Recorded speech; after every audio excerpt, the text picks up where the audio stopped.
Chapter 4. How we know karma is real.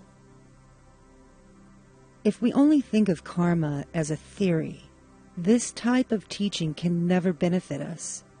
If we only think of karma on a cosmic scale, such as debating the creation of worlds or worrying over the role of God, etc., then we will waste a lot of time on questions that are beyond our ability to answer with certainty. Remember, we need cognizant knowledge, not theories.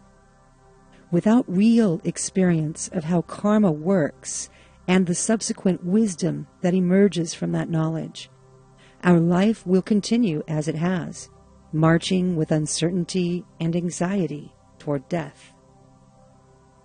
It is easy to experience the reality of karma.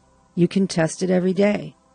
All you have to do is pay attention to the effects of your own actions. If we do something to benefit someone else, we also benefit.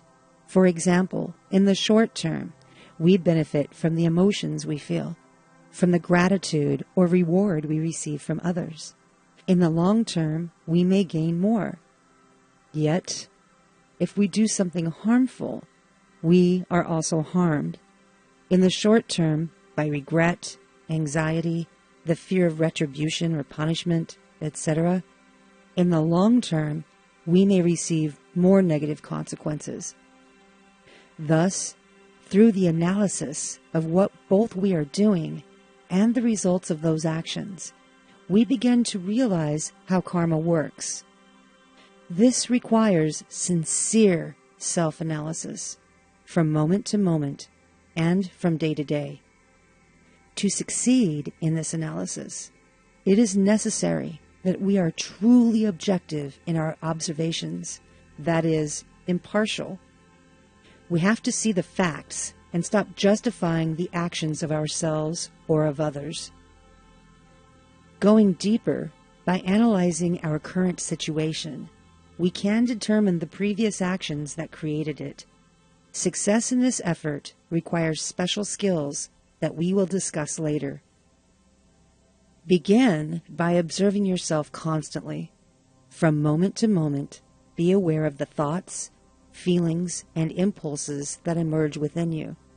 This is not easy to do, nor to sustain, because our consciousness is weak and untrained.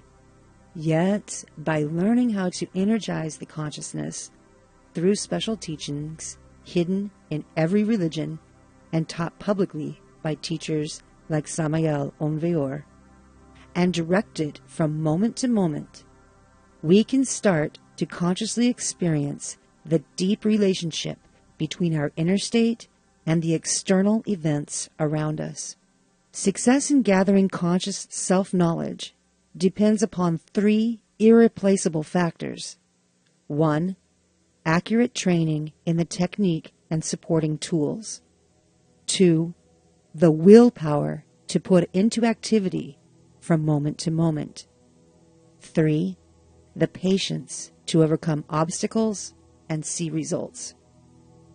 We define training as being accurate when the student is capable of acquiring information through their own personal implementation of that training.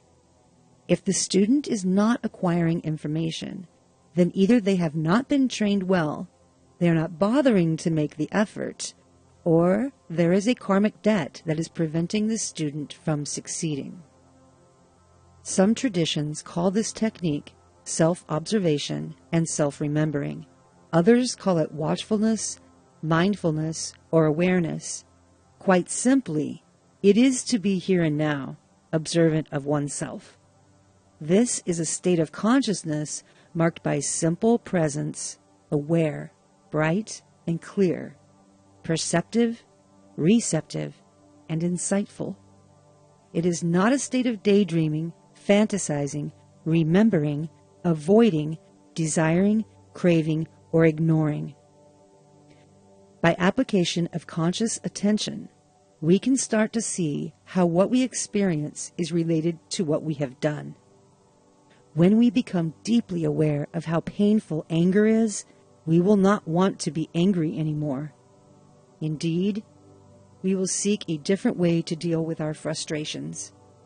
Similarly, each phenomena in our inner and outer life can reveal a way out of the cage we have built around ourselves. But to see that way out, we have to learn to look. We have to be willing to see the truth.